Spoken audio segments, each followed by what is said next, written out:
Now, if you look at AI at a very, very basic level, AI has got 3 layers, right? It's got 3 layers. The first layer is the input layer, where you get input, right? The second layer is the hidden layer, that they call it the hidden layer. Now here I put 2 hidden layers, there could be n number of hidden layers, right? And then you have the output layer. So this is the basic architecture of AI. Am I right, sir? Where is the AI genius here? So am I sort of somewhere there? Who's the AI guy here? Come on. Is it okay? Am I on track? Simple, very simple. Yeah, I'm a doctor, remember that. So I might talk some sense, nonsense. Okay? So the basic structure of AI is this. Please bear with me, I'm trying to be as simple as possible. Now, when you look at the input layer, in the input, rather than getting into complexity, there are 2 types of data which gets into the input. One is data itself, which is data information, and the other is what we call, what is written there, is symbols. So that is where the speech, the pattern, the visuals come in, right? If you look at it from one perspective, you can say all that is data, isn't it? Even the images that come are actually some kind of data, right? But I have tried to make it different because, even these guys talk about it differently, right? It's the same stuff. Only thing I'm trying to say to you is it has got repercussions when we look at it in healthcare. So in 5 minutes from now, we will understand why I am trying to do this. Okay, so you get information and then you have these complex algorithms which start running which you don't see, and they are all 0 1 1 0 0 1, correct? So, right? It's bytes and bits. How that gets translated is a challenge on its own, and eventually tuck, something comes out, and that is what the result is, where you actually get some result.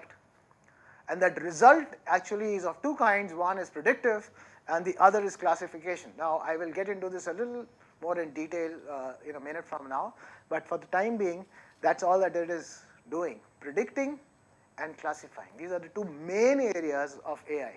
Am I right, sir? Okay.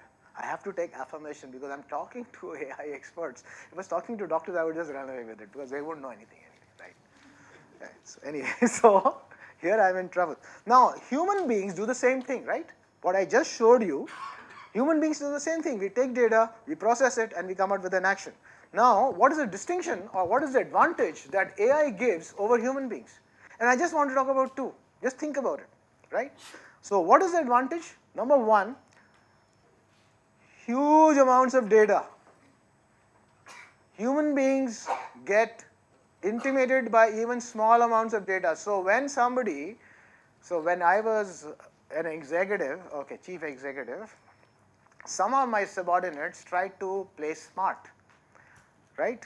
And we know how to do that. So those guys would, give me millions of bits of data. Sir, आपने information मांगी, चलो हम देते हैं आपको, cut, Excel sheets, this, that, all of it.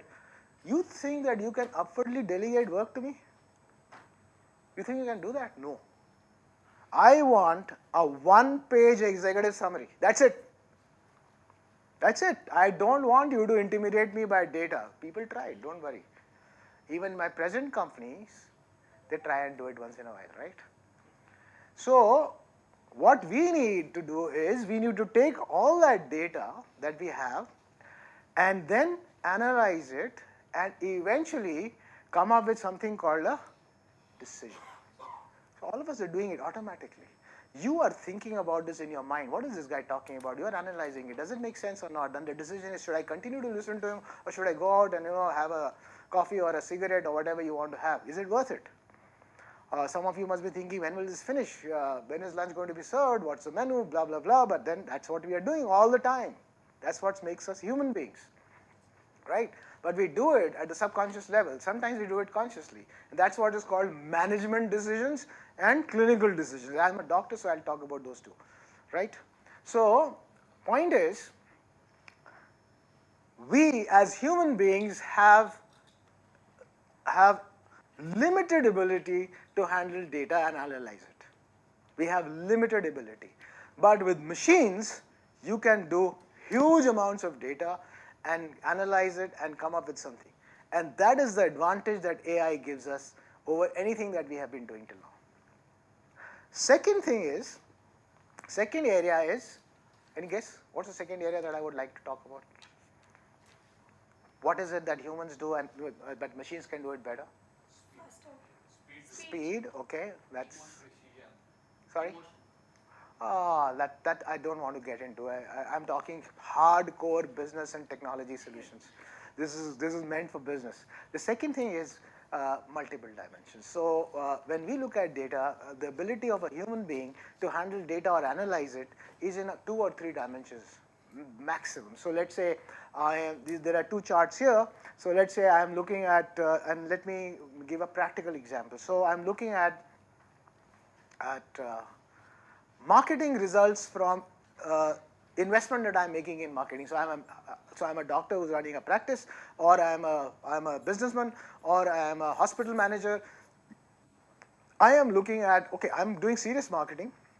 I am putting in some money. What is the result that I'm getting? Now that result could be in terms of leads, right? Am I generating? Oh, sorry, I've got doctors here. So in terms of inquiries, right?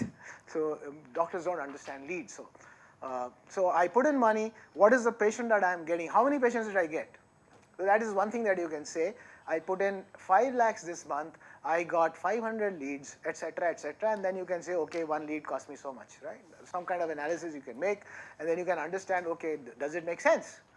That is the kind of analysis which is easy to do, right? I have Mr. Sikka, who is a finance guy, who can probably do this pretty well, right? That's your job, isn't it? And then present it to a CEO, and then he takes a decision, right? Or the management committee takes a decision.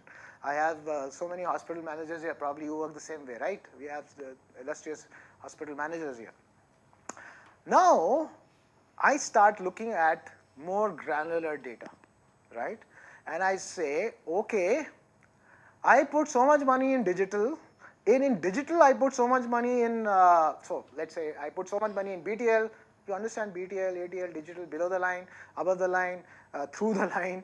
Okay, this is all marketing jargon, but let's understand. Let's say I put so much money in digital, right? In digital, I put so much money in Google, I put so much money in Facebook. Okay, I put so much money in social media. And social media, I had put money in Instagram, I put it in Facebook, I put it in, what else? LinkedIn. Whatever, I don't know, Twitter. So I put all this stuff there. Now, when you go to Facebook, for example, and you look at the amount of data that it gives you, it is humongous. It's humongous. Can you see the parameters? It gives you demographics. It tells you this guy came at 9 o'clock. So most of your people come and see your post between 9 and 11 in the morning. And most of your people are between 35 to 40. They are women, and they come in this category of 50,000 rupees plus month, etc., etc. Their interests are Hindi movies and Narendra Modi, right? So they will have all this data. Now all of it is coming into you. What decision do you make? What decision do you make? Are you in a position to make a decision? It's intimidating. Frankly speaking, it is impossible for us to make an intelligent decision based on the amount of data that is coming into us from even the marketing spend that we are doing. I'm talking hardcore business, boss. Every day, you and I make these decisions, the guys who are in business. And if you are not in business as a doctor, you are making these decisions in terms of your marketing, your growth, and maybe you don't even know what you're doing. So half the doctors don't even know what they're doing. So machine learning and AI can actually, if you create enough algorithms, and our friend here will do it, he will actually create some meaning out of it.